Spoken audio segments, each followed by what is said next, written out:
Welcome back to AM Northwest.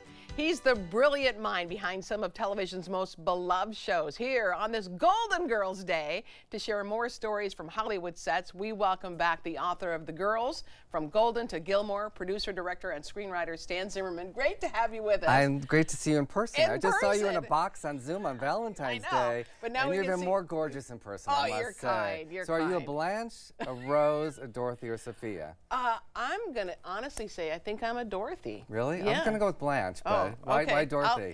Because I like the way she does the look.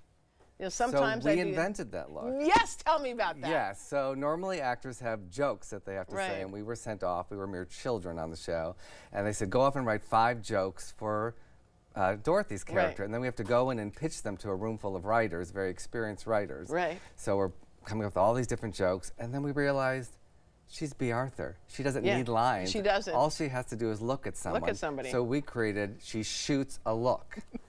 And that got a huge laugh from the audience. Here comes the look. Here comes the look. Yeah. And that's all you needed. Yeah. And then it saved us time to come up with lines. lines. And I feel like as time went on, the look got bigger and bigger laughs. Because now we're people, all waiting for it. And you all know the characters. Right. And you all know how they react with one another. And you couldn't wait till, you know, she says something to Betty White. Because, you know, Betty White could say some dumb things. And be hilarious, too. So tell me about working on that show. So you and your writing partner. Jim Berg. Yeah, so you two worked together on that show. Yes, and we were just staff writers, so we were the lowest of the low. Okay. There were some moments that I not that happy about, like everybody had their names on the director's chairs, not us. Oh, no. So that was kind of weird. That's kind of sad. We felt like, was that Duck, Duck, Goose? And we're like, where's our chair? And like, there's no chair for us. But it was a different time, too, because as you were gay writers. Yes. And still am. Yeah, there you go. That hasn't changed. Although the day's early, so who knows where we're going with this. Yes. But you didn't know if you could, you know, be out. Oh, right? No, we knew. Our representatives at that time, and it's very difficult for a lot of people to understand, especially young people, but if you go back to those days, our representative said you had to stay in the closet for fear that you would not be able to keep your job, which seems so crazy now. Like, why? What would they do to us? But we had to bring women as dates to any events involving the show. nuts? It is totally nuts. But Estelle Getty, first day on the set, she's like 4'2", and she's like, come here. And she's like, what do we do? Follow Estelle Getty. And way to the back of the set. We follow her, and she goes, your secret's safe with me. You're one of us. And I thought she meant Jewish. And she's like, and I'm like, okay. And she's like, no, you're gay.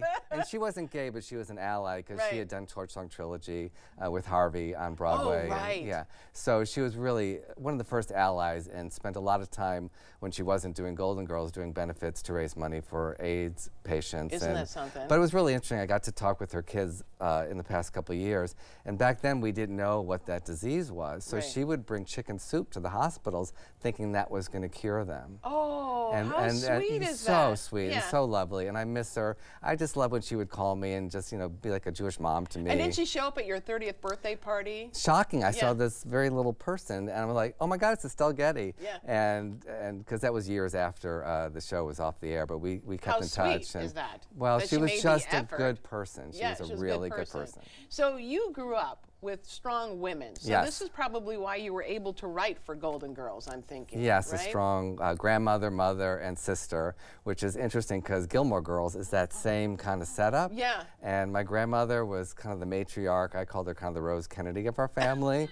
And Kelly Bishop kind of plays that on Gilmore Girls. Yeah. What was your mom like?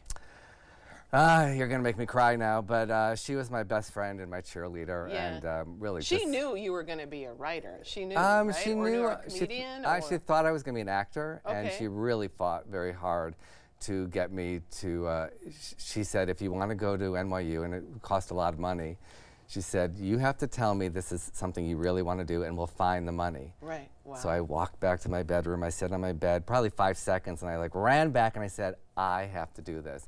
And she said, okay, we'll find scholarship money, something, and God bless her. I did know that would be the end of the book. The last chapter was her passing, and that was very difficult to write. I thought I was just going to write a nice light book, but I think dealing with grief is something a lot of people have. We all go through it. A lot of us know about what it's like to lose our parents. And yes, and how do you do that? And how do you, I learned so much just from her, and I actually talk to her now more than ever. Oh, and wow. The way I think of it is that now where she is, she has the best seat in the house. Oh, yes, to any of my plays, yeah. and she's always there. Okay, speaking of getting the best seat in the house, Yes. I understand that you had to pay for seats for the Roseanne. There was a Roseanne roast. Oh my God, you really read that book, I didn't did. you? Yes. So you worked for Roseanne. Yes. And let me just, for the I can't our believe I'm viewers still at home, sitting here. Hang Yes, on, yes. hang on. Yeah. You wrote, Stan Zimmerman wrote The Girls from Golden to Gilmore, stories about all the wonderful women I've worked with, and Roseanne. Yes.